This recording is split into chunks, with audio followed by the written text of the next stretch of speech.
Hi viewers, வணக்கம். டிஜிஎன்ஸ் கதம்பம் சேனலுக்கு உங்களை வரவேற்கிறோம். இன்னைக்கு நம்ம பார்க்க போற மெனு பச்சரிசி மாவுல பண்ண பலகாரம். என்ன பலகாரம்?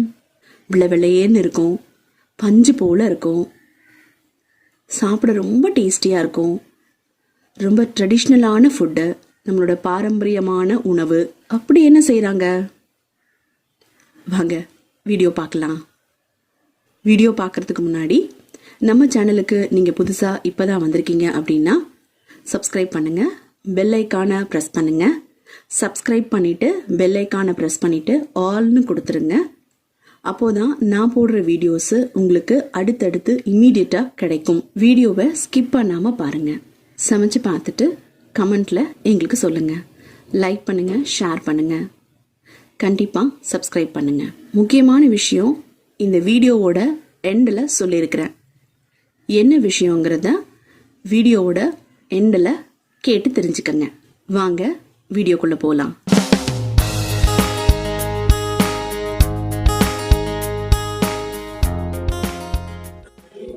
அரிசி மாவு இடியாப்பம் புளிய போகிறேன்.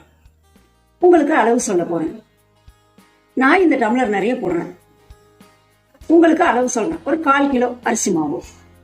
இடியப்பத்துக்கு அரிசி மாவு எடுத்து வச்சிருக்கேன். இந்த பாருங்க, ஒரு செட்டிக்கு உப்பு போடுறேன். ஏன்னா உப்பு சும்மா தண்ணி நல்லா கொதிக்கணும் பார்த்துக்கோங்க.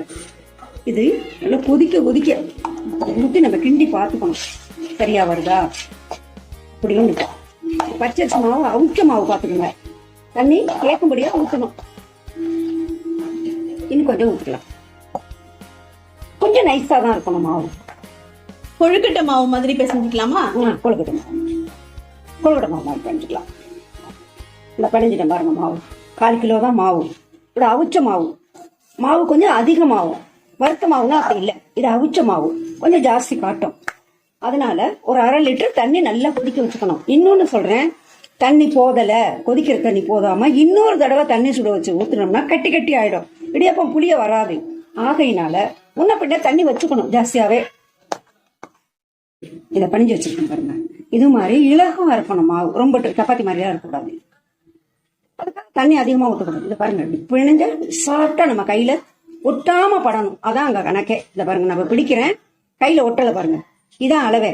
இப்ப இடியாப்ப கட்டையில அது போட்டு புளிஞ்சோம்னா சரசரன்னு கொட்டி போயிடும். இன்னொன்னு, இடியாப்ப தட்டுல கொஞ்சம் எண்ணெய் பூசிக்கணும். இது மாதிரி இடியாப்ப தட்டு நீங்க வச்சிருந்தீங்கன்னா இருக்கும் எல்லார் வீட்லயுமே பொதுப்படையா. ஏன்னா சில பேர் இட்லி பானையிலே புளிறாங்க. நான் அப்படி இல்லை, இட்லி தட்டு வாங்கி இடியாப்ப தட்டு வாங்கி வச்சிருக்கேன். இதுல கொஞ்சம் எண்ணெய் தடவிக்கணும். முன்பக்கம் தடவ வேண்டாம் அப்படின்னா பின்பக்கம் கூட தடவிக்கலாம். இப்படி பின்பக்கம் கூட தடவிக்கலாம். முன்பக்கம் தடவ வேண்டாம் அப்படின்னு நினைச்சோம்னா பின்பக்கம் தடவி வச்சுக்கலாம். ஏன்னா ஒன்னோட ஒண்ணு ஒட்டாம இருக்கும். இப்ப ஸ்டவ் பத்த வச்சு இட்லி பானை வைக்க போறேன். தண்ணி ஒரு செம்பு தண்ணி வச்சா போதுமானது. நல்லா கொதிக்கணும். ஆனா அந்த தண்ணி இடியாப்பம் வச்சா 5 நிமிஷம் அடுத்தெல்லாம் உங்ககிட்ட காட்டுறேன். இப்ப இடியாப்பம் வரல இதுல மாவு வைக்கணும் பாருங்க. ரொம்பவும் நிறைச்சி வைக்க கூடாது. ஒரு இடியாப்பம் இதுக்கு ஒரு இடியாப்பம் தான். ஒரு இடியாப்பத்தட்டுக்கு ஒரு இடியாப்பம். இந்த பாருங்க, இப்படி நைஸா உழவணும் இடியாப்பம்.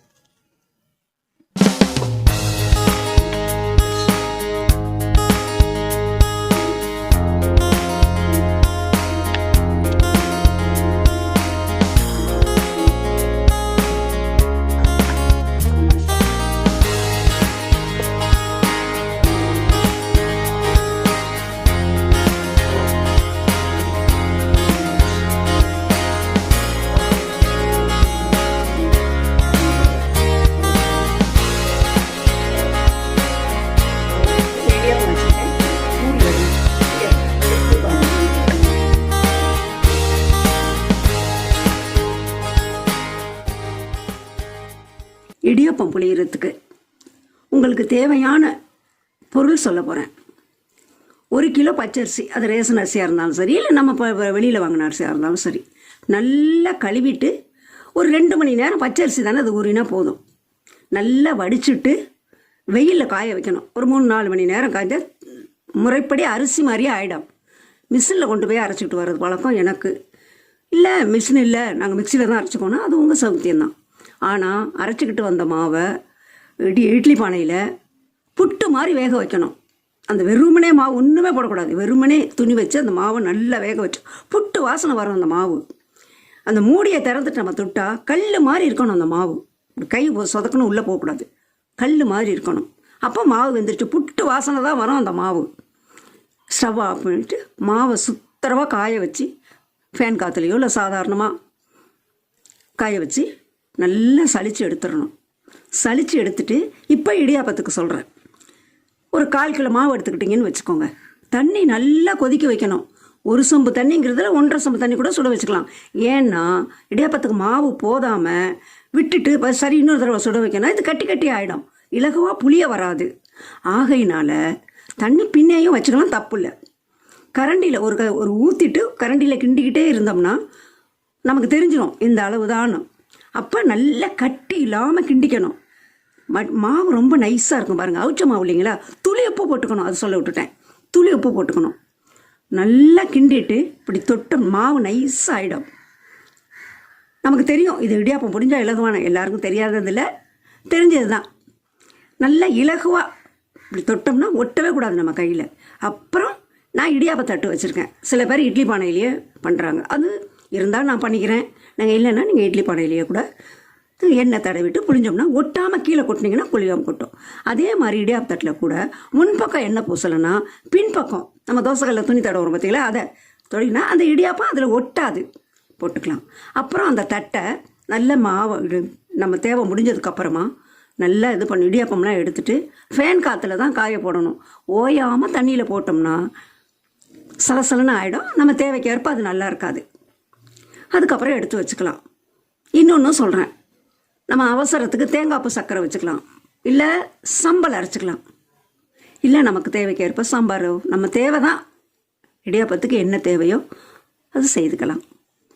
செய்து சாப்பிட்டு பாருங்கள். முக்கியமான விஷயம் வீடியோவோட எண்டில் சொல்கிறேன் அப்படின்னு சொன்னேன் இல்லைங்களா,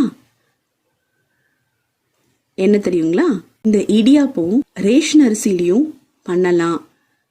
இதே போல் டேஸ்ட்டாக வெள்ளை வெளேன்னு பளிச்சுன்னு ரொம்ப ரொம்ப டேஸ்டியாக பஞ்சு போல் செய்து சாப்பிடலாம்.